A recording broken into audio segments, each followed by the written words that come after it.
台湾动物社会研究会调查全台湾6大非法吸鸟仔的场所，发现为业者饲上百种的保育类真稀罕的鸟仔，甚至有甲规个鸟仔收搬予爱鸟的人士来翕相，一届收500块到8000块的费用。伫过程中，嘛造成侪鸟仔受伤死亡，业者是非法赚上百万。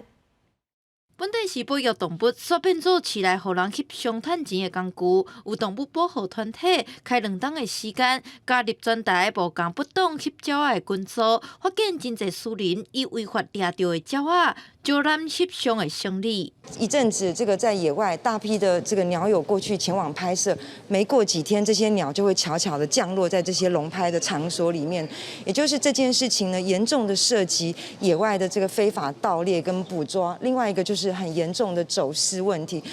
动物团体提出几啊张伫台湾真罕见的鸟仔的相片，业者以自由场地就通随翕，也是人啊翕，一届收几啊百到几啊千块的方式招揽生理。不过问过防检局，拢无罕见鸟类所立的记录，而且这种不当翕相的场所，伫新竹、台中等等有6间以上，而且愈来愈臭扬。我们1年可以救2000多只鸟类，我们一边在救，一边在伤害。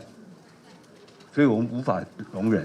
所以我们开始收集证据。疫区擅自输入这个禽鸟类的话，它是可以处到7年以下有期徒刑，并科新台币300万元的罚金哦。动物团体表示，这业者逐档拢赚要900万，但是却牺牲鸟类的健康，呼吁主管机关检调联合调查，嘛建议各大摄影协会检审作品，处罚违法的相片。记者连日台北采访报道。